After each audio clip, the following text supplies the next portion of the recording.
When criminals in this world appear and break the laws that they should fear and frighten all who see or hear, the call goes out both far and near. Underdog, underdog, underdog.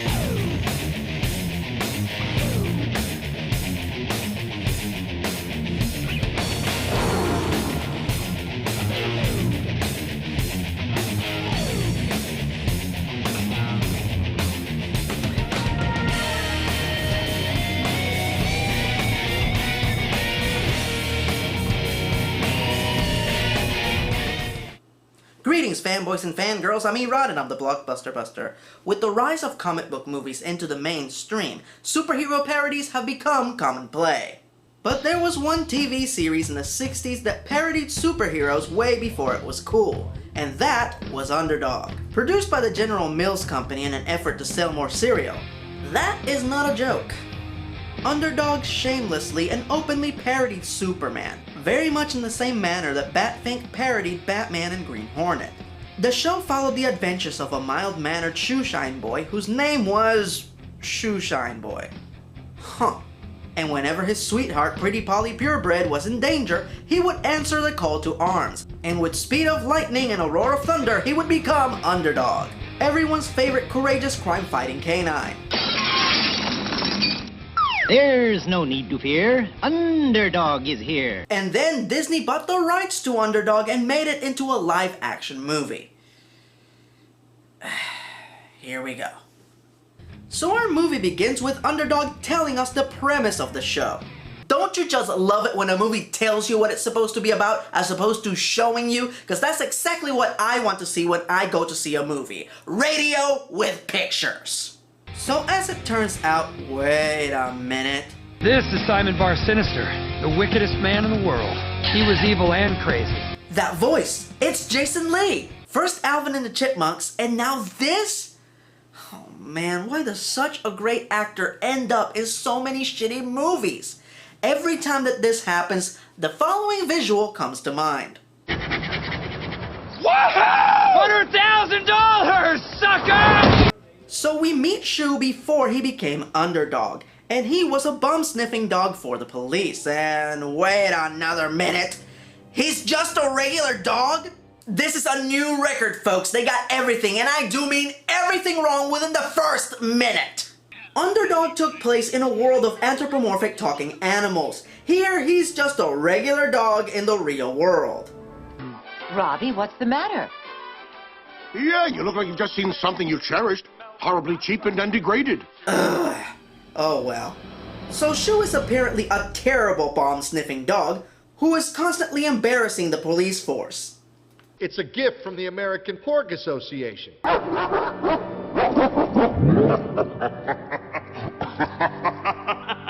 Nice work, rookie. You found an exploding ham. Quiet! I smell a bomb. You! You should just turn in your tags. Oh, the dogs can talk to each other. It's that kind of movie. So they took Underdog, a superhero parody show, and turned it into my most hated genre of movie. The talking animal movie.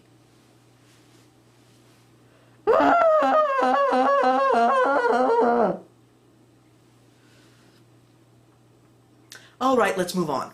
So while Shu wallows in self-pity, he is kidnapped by the main henchman of the evil Simon Bar Sinister, Cad Lackey.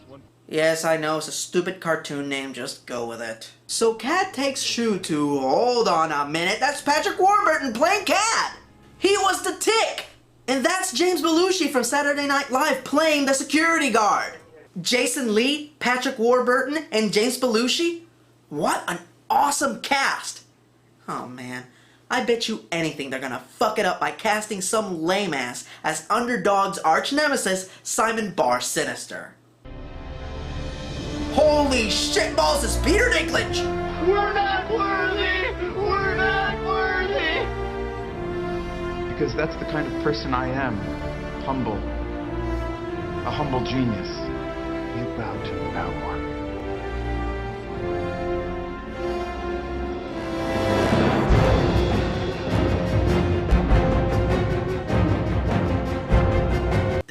guy is awesome. Man, he should play supervillains more often.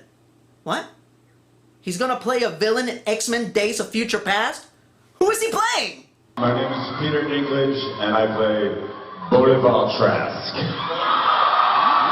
Bolivar Trask? The man who invented the Sentinels? Oh man, that is massive! I can't wait. Hold on a minute. Is it X-Men Days of Future Past? The movie that's supposed to link the classic X-Men movie franchise with the X-Men First Class franchise, utilizing characters from both eras? And if that's the case, Bolivar Trask already appeared in X-Men The Last Stand. And he was played by Bill Duke. Alright, let's move on. So Bar Sinister, Bar Sinister is the coat of arms for bastard. I'm not kidding, look it up. So Bar Sinister plans to take over the world by giving superpowers to a dog. Yup, that's his plan. And yes, it makes no fucking sense. When suddenly things go awry in Bar Sinister's lab, and Shu gets his amazing powers when a shelf full of chemicals spills upon him. That is the Flash's origin. Minus the lightning. Please stick to the Superman parodies. And besides, that's completely wrong. Underdog would get his powers from super energy pills he would keep in his ring. The secret compartment in my ring I fill with my Underdog super energy pill. Without my super energy pill, I grow weaker and weaker and weaker still. That's an actual thing that Underdog used to say back in the day, and... Don't judge me! Using his newly found superpowers to escape Bar Sinister's lab, Shu runs into some obligatory bullies. The name's Riff Raff. That is Riff Raff?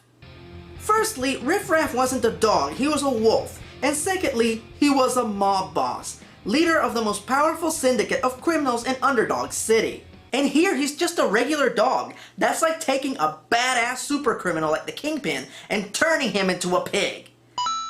Oh, they actually did that. In an effort to escape Riff Raff, Shu accidentally runs into James Belushi's car. James feels sorry for him and takes him home. And thus, we meet our obligatory Shia LaBeouf for the movie. Great. This is just what this movie needed. The overly used, non-threatening adolescent white kid. It's not like every goddamn movie has the same character in it. Hey, look at that. I think we should call him Shoeshine. Really? That's the reason you're gonna call him Shoeshine? Cause in the show, they called him that because that was his profession. So you stick Underdog in the real world, but you still want to call him that, and this is the best excuse you can come up with to do so. I haven't heard something this forced and contrived since... Wait a minute. Why don't we take an airplane? Because then it wouldn't be a road movie. Whee! So after ripping off Sam Raimi's Spider-Man, Shia 3.0 discovers that Shu has superpowers, those of which include super strength, thunderbark, the ability to morph into a flying CG dog, and the ability to talk. Did you hear something? No, did you?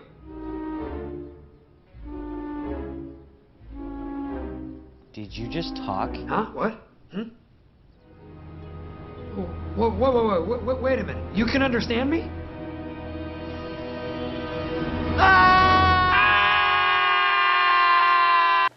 Okay, once again, that is not the way one reacts to a talking animal.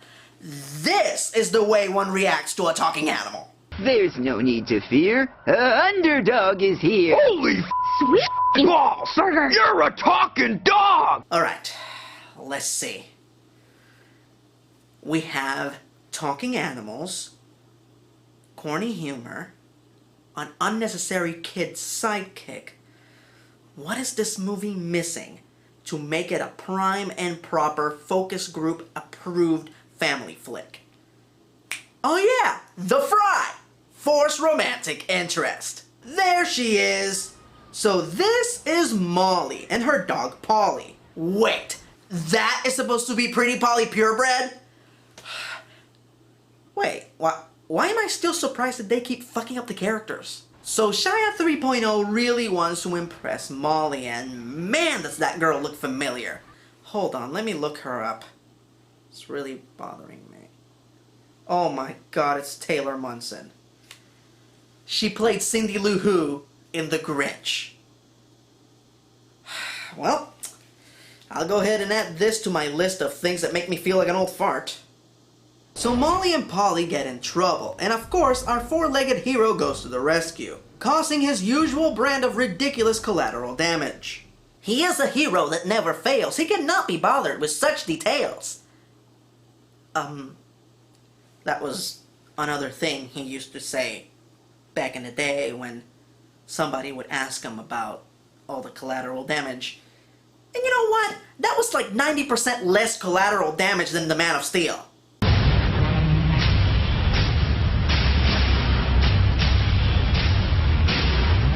So the girls are saved, and Shia 3.0 persuades Shu to become a superhero.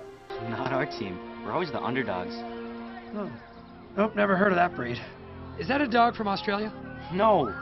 Look, an underdog is someone who's been counted out, and nobody expects them to win. Yeah, I know the feeling. Really? That's the reason for his name. Let me guess. There's gonna be silly reasons for all of his trademarks. Hot dogs, that's what I got. Hot dogs, nice and hot.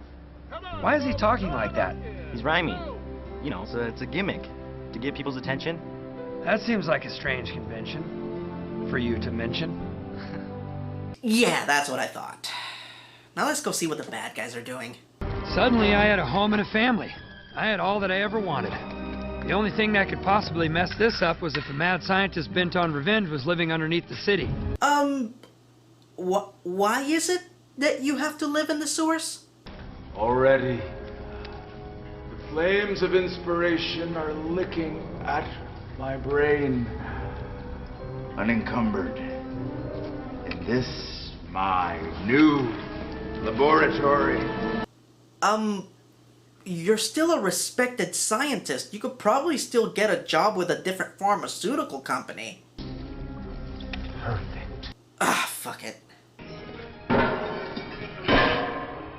Oh, the price I've paid.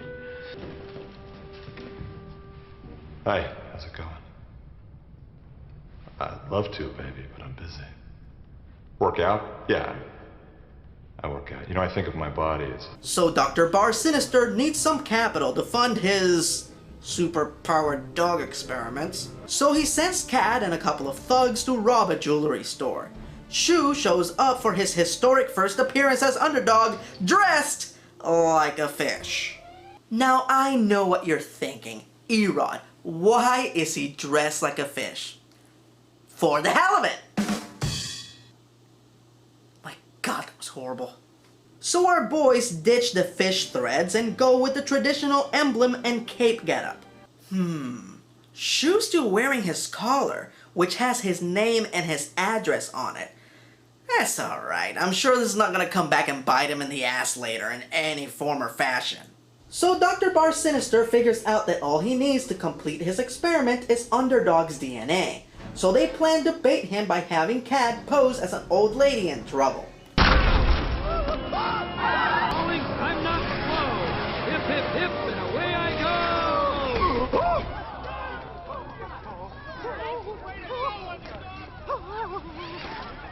You little yes, it's called a choke, Jay.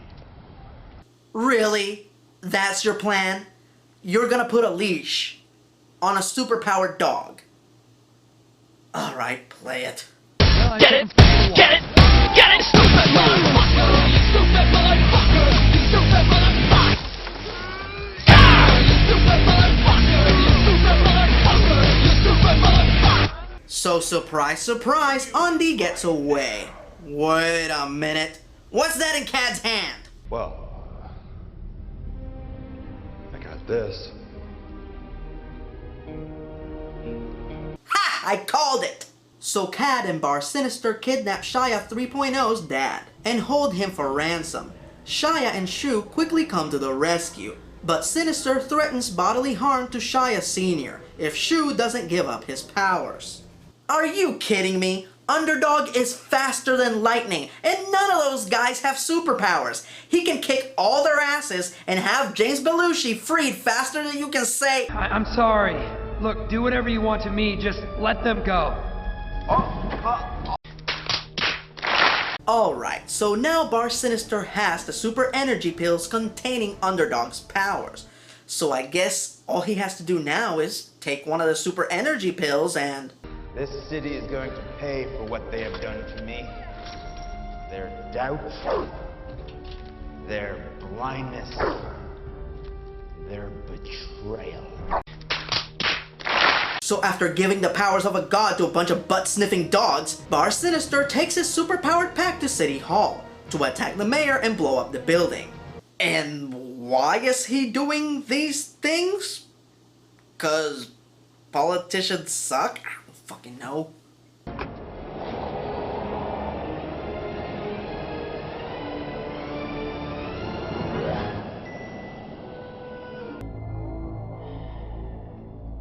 So Shu confronts Bar Sinister without his powers. The pills fell out of your pocket. That'll teach you to mess with me. The pills fell out of your pocket. Simon says, lunch. The bright blue pills flew out of your fucking pocket and landed on White Marvel. How can you not see them? There's no need to fear. Underdog is here. How did you... You call yourself a scientist, but you're as dumb as a sea cucumber. Simon says, attack. I would love to stay in chat. Alright, this is it. A superpowered fight between superpowered dogs and Underdog. This should make up for a lot of things in this movie. They're chasing each other. It's just a chase. Please stop chasing each other and fight! Okay, here we go. Listen, why do you even follow his orders? What does that creep do for you? Huh? Does he take you for walks? Does he give you treats? He's talking to them now. Who's he to call you worthless? Hey, he's got a point there. Our master doesn't value us as sparkling individuals. This is the climax of the movie. Could something good happen? Please! Idiot dogs. I have to do everything myself. Finally! This is what he should have done from the beginning. Alright, here we go. You know, I said a lot of things I kind of regret. I believe that sword belongs to the lady. Alright. Awesome. Pretty good. Whoa, what is this? Why are they there? Hey! Could we please cut back to the climactic final fight? Why are they letting James Belushi in the building? This is a hostage situation. Oh, look who they decided to send up. The hero idiot. I prefer the term visionary. Oh! Up! Oh! So Undy puts on the costume, saves the girls, and survives an explosion. And once again, the day is saved. Blah, blah, blah. This movie's an underwhelming, underachieving orchard of ulcers. I would say that this movie has about 3 things going for it. Number 1, the cast is awesome, especially Peter Dinklage and Patrick Warburton. These two have such great chemistry, I wish the movie was just about them. Number 2, the film is pretty harmless and perfectly safe for children to watch. While there is some occasional gross-out humor, there is nothing terribly inappropriate. And number 3, Underdog was best known for all of its Superman parodies. And I will admit that the Superman parodies in this flick are spot on. And they are appreciated by this particular long-term DC fan. While we're on the subject, Amy Adams, the most recent actress to portray Lois Lane, played the voice of Pretty Polly Purebred in this movie, a character that is a parody of Lois Lane. Now that is a confounding coincidental conundrum. Try saying that 10 times fast.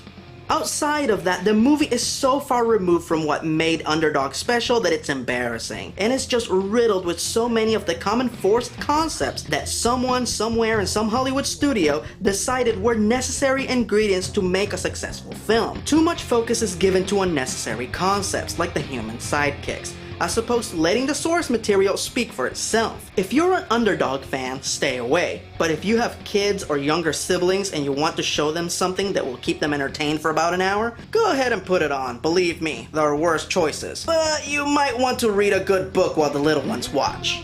But as far as I'm concerned, it must be busted. You want superpowers? I'll give you superpowers.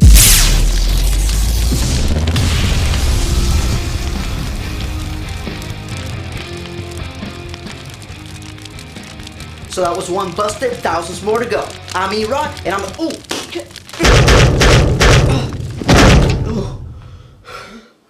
I'll just catch you guys later.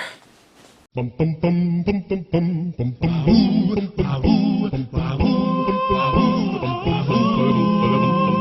criminals in this world appear and break the laws that they should fear and frighten all who see or hear, the cry goes up both far and near for Underdog. Underdog, underdog, underdog. Speed of lightning, roar of thunder, fighting all who rob or plunder. Underdog, underdog, underdog. When Polly Purebred starts to fall from buildings 20 stories tall, she knows the hero she can call. His ears prick up when Polly hollers, Underdog, underdog, underdog, underdog. There's no need to fear or quaver. Underdog is here to save her. Underdog,